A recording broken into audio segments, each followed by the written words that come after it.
to contact my tutors and tell them to stop coming for a while at least. And now, I no longer had to hide magic from my mother. I could actually include her in my plans. A sounding board when trying to come up with sound strategy is a good idea. And now, I could talk business with her.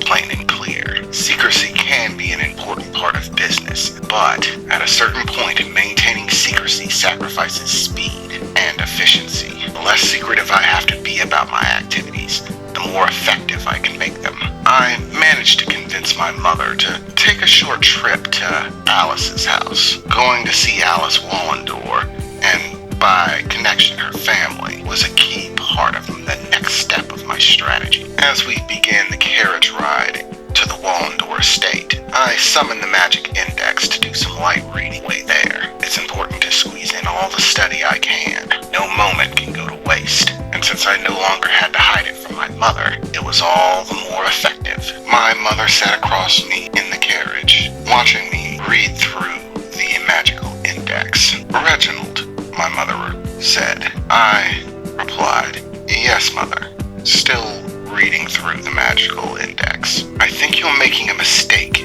she said, looking across from me, one leg crossed over her, hand sitting gently in her lap. "You said that the Wallendor family had magical abilities, like the one that you received, correct?" "Yes, mother," I replied.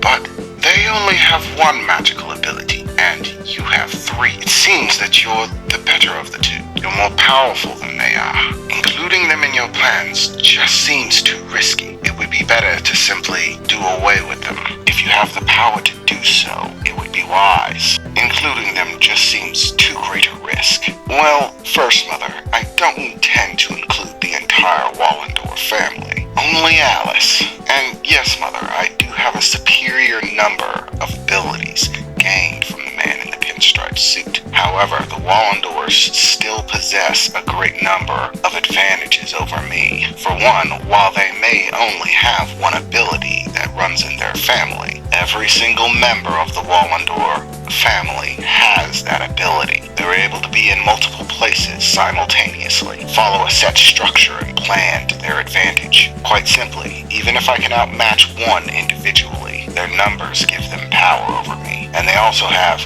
greater influence than we do, and even more monetary assets and access to them. And with Forever Fortunate on their side, making them our enemies is simply not a risk we can afford. The longer things remain unset, the more freedom they have to simply choose a side without any reason to choose our side, the greater the possibility that we will find ourselves in confrontation with them. They would be most powerful adversaries, and even if we could beat them, we would have to expend time, energy, resources in order to do so, which quite simply we can't afford right now. Luckily, I have a ticket in. Wallendor's daughter, Alice, seems to favor me. Before I had my dealing with the man in the pinstripe suit, she even tried to give me lessons on magic, to give me what edge she could in a deal with him. She's the gateway, the door to getting the Wallendor family on our side. If I can sway her to my side, then it will be much easier to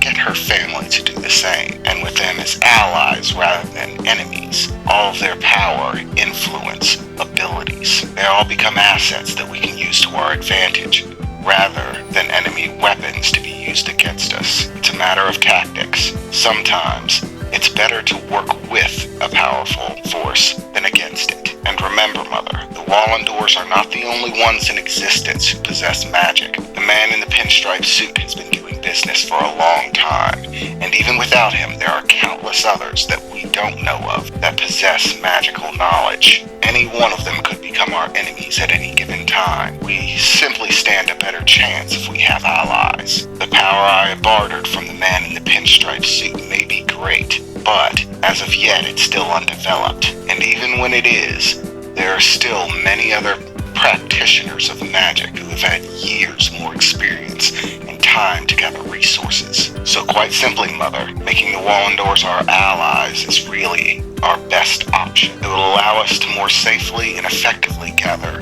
resources, use our time effectively.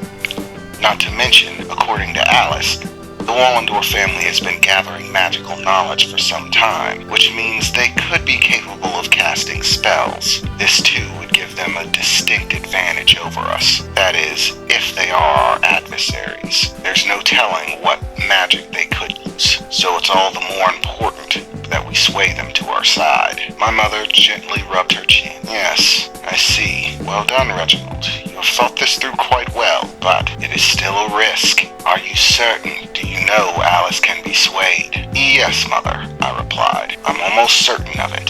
For the time being, until once we reach the Wallendor estate, it will be your job to keep her mother and father busy, while I have a chat alone with Alice. It's also important to note that Alice herself is actually more powerful than her family, because unlike them, not only does she possess Forever Fortunate, but she also possesses a secondary ability that she was able to barter from the man in the pinstripe suit, giving her 2 abilities, only one short of what I possess. And even more than that, she's had access to the Wallendor's magical knowledge.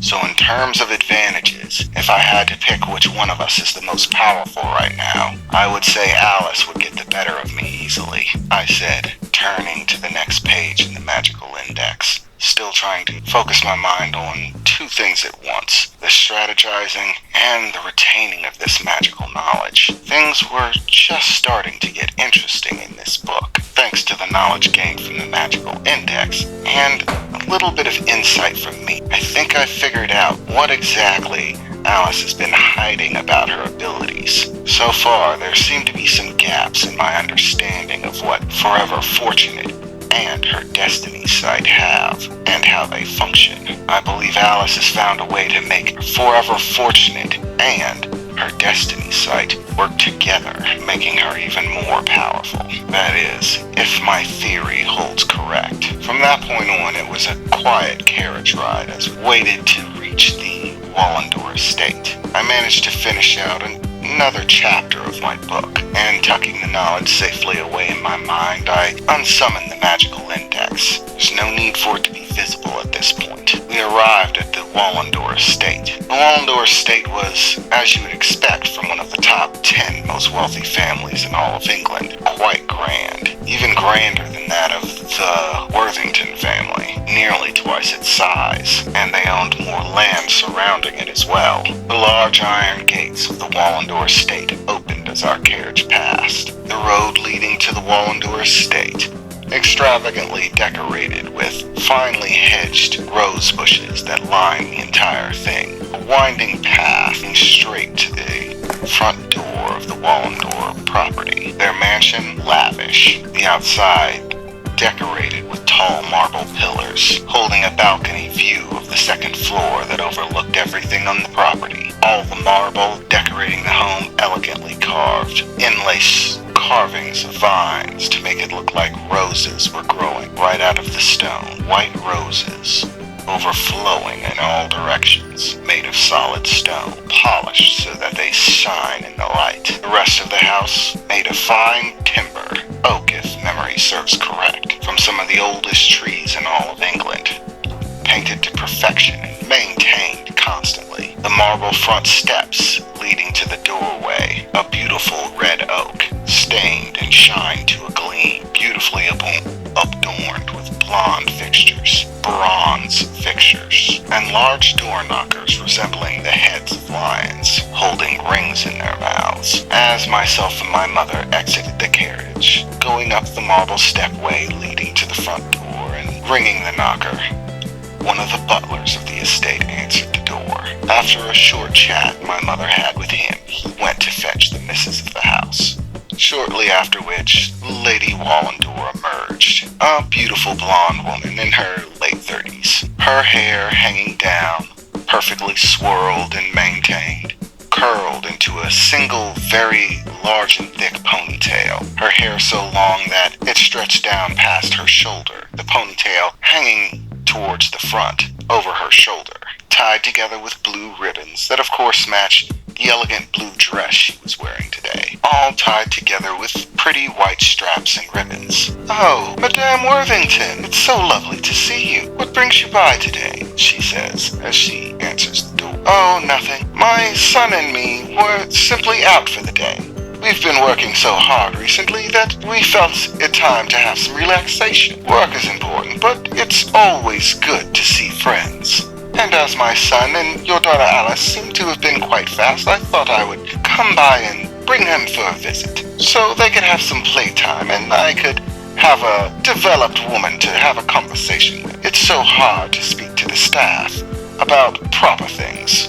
They know not the troubles of being married to a high-class business associate, my mother said, smiling and gesturing towards me, placing her hand on my shoulder gently. I do hope that I'm not being a bother, my mother said very sincerely. Alice's mother simply smiled right back, gently clasping her hands in front of her face, and in front of her, a beautiful stainless white glove adorning each hand. Oh, think nothing of it. In fact, I almost feel as if you were reading my mind. I was needing some company myself, and Alice so rarely gets to play with other children. For whatever reason, most other children don't seem to like Alice. It's almost as if they're scared of the girl. But she has always spoken quite highly of young Reginald. In fact, I did hear about that event at the garden party, where some unpleasant boys were bothering my poor Alice, and brave young Reginald here came to her aid. So I ever must repay that debt.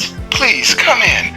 I have a very fine wine that I believe is just marvelous. You will most definitely enjoy it. And as for you, young man, I believe Alice is playing in her room right now. Her room will be on the second floor towards the very back of the hallway. The door with the pretty white rabbit on it. Can you follow those directions, young man? Yes, I replied. It's no problem, Mrs. Wallendor. Very well. Off with you now. Go have fun. And so I shuffled off, running towards Alice's room, knowing that my mother would most likely not have too much of a problem keeping Mrs. Worthington, Mrs. Wallendor, busy for the time being. Eventually they would come to check on us and see how things are going. So there's a limit to how long this conversation can go. I have to make this count. This has to go my way.